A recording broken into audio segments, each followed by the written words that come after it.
Hello friends, welcome to YouTube channel. My YouTube চ্যানেলে সবাইকে জানাই অভিনন্দন। আজকে আপনাদের সামনে এই ভিডিওতে আলোচনা করব, এমনকি আপনাদের দেখানোর চেষ্টা করব যে স্টক মার্কেটের মধ্যে ইটিএফ ভার্সেস স্টক।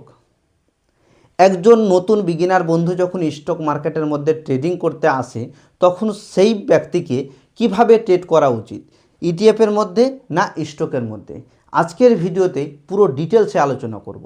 তো যদি আপনি স্টক মার্কেটে নতুন হন তাহলে ভিডিওটা আপনার জন্য।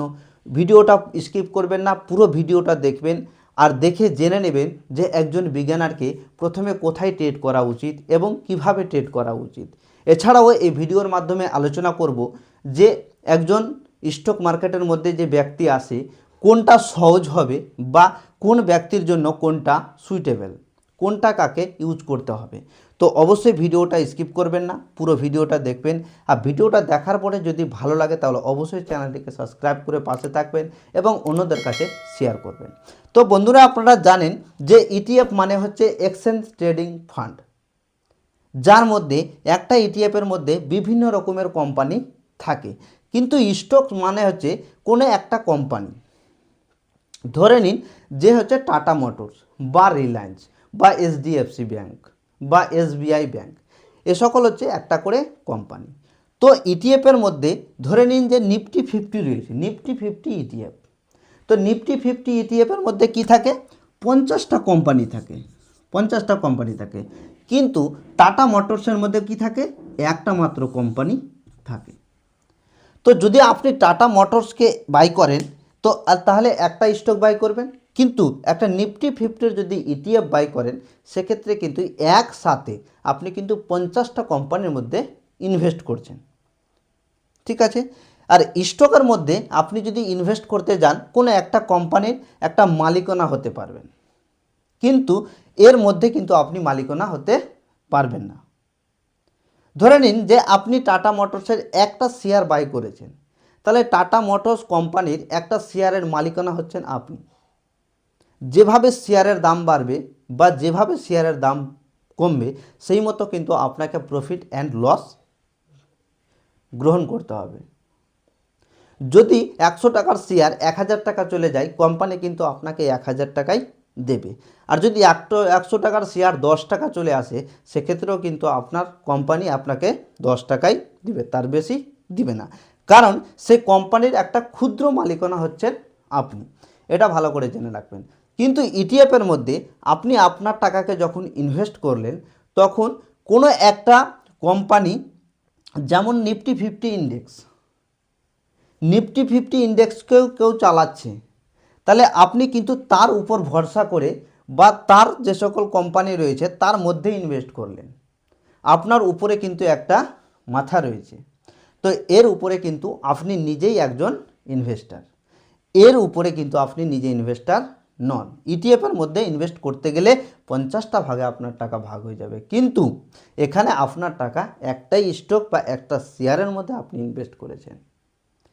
একটা কথা আপনারা জেনে নেবেন যে ইটিএফের মধ্যে কখনোই জিরো হয় না, ইটিএফ কখনোই জিরো হয় না। কিন্তু একটা স্টক জিরো হয়ে যেতে পারে,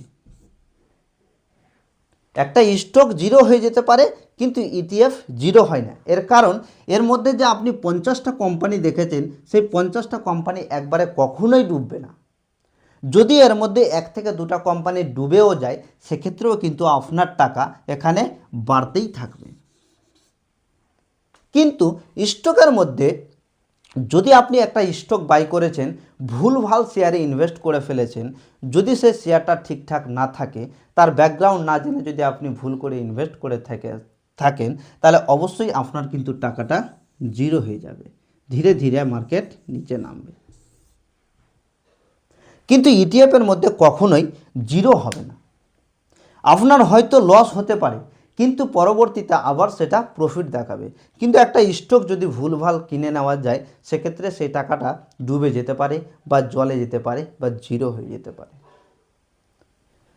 তো অবশ্যই স্টক মার্কেটের মধ্যে আসতে গেলে ভালোভাবে জ্ঞান নেওয়ার পরে কিন্তু স্টক মার্কেটের মধ্যে আসবেন। এবার বলি দিই যে ইটিএফ এবং স্টকের মধ্যে পার্থক্য কী। ইটিএফের মধ্যে পার্থক্য একটাই, যে ইটিএফের মধ্যে আপনি যদি ট্রেড করতে যান সেক্ষেত্রে বেসিক নলেজ কিছু টেকনিক জানতে গেলেই হবে। ইটিএফের মধ্যে যদি আপনি ট্রেড করেন কিছু বেসিক নলেজ ও হালকা কিছু টেকনিক জানতে গেলেই হবে। কিন্তু স্টকের মধ্যে যদি আপনি ট্রেড করতে যান সেক্ষেত্রে আপনাকে কিন্তু খুব ভালো করে টেকনিক্যাল অ্যানালাইসিস জানতে হবে, এবং স্টকের মধ্যে যদি আপনি ইনভেস্ট করতে যান সেক্ষেত্রে ফান্ডামেন্টাল অ্যানালাইসিস ভালো করে জানতে হবে। এই কথাটা অবশ্যই মাথায় রাখবেন।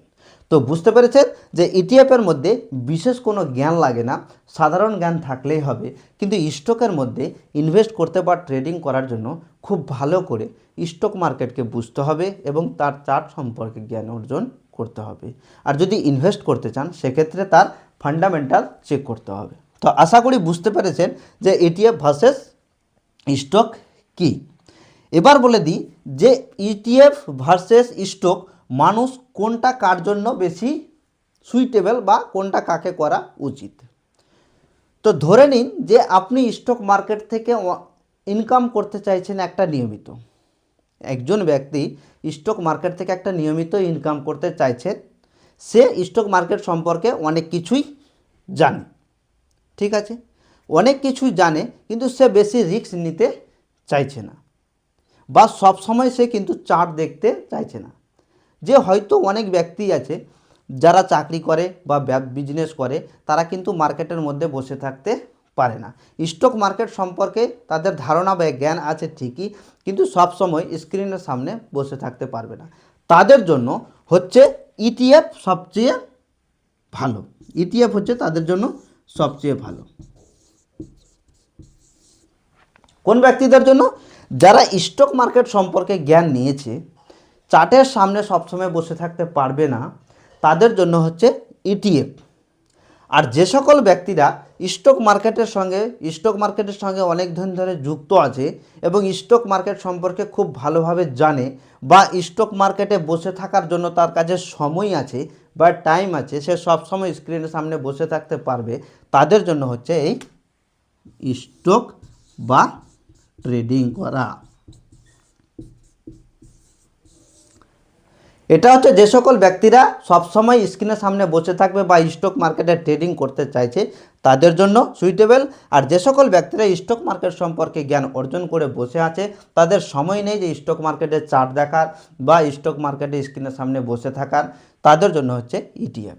ইটিএফ কখন কিনা যায় এবং স্টক কখন কিনবেন বা স্টকের মধ্যে কিভাবে ট্রেড করবেন, যদি আপনারা কমেন্ট বক্সে কমেন্ট করে জানান, তাহলে এর পরবর্তী ভিডিও কিন্তু আমি আপনাদের সামনে নিয়ে আসবো যে ইটিএফ কিভাবে আপনারা বাই করবেন বা কোন টাইমে ইটিএফ বাই করতে গেলে খুব ভালো একটা প্রফিট জেনারেট করা যেতে পারে, বা ইটিএফ বা স্টক কিভাবে বাই করা যায়। তো বন্ধুরা, আশা করি এই ভিডিওটা দেখে আপনাদের ভালো লেগেছে। যদি ভালো লেগে থাকে তাহলে অবশ্যই চ্যানেলটিকে সাবস্ক্রাইব করবেন, ভিডিওটাকে লাইক এবং শেয়ার করবেন।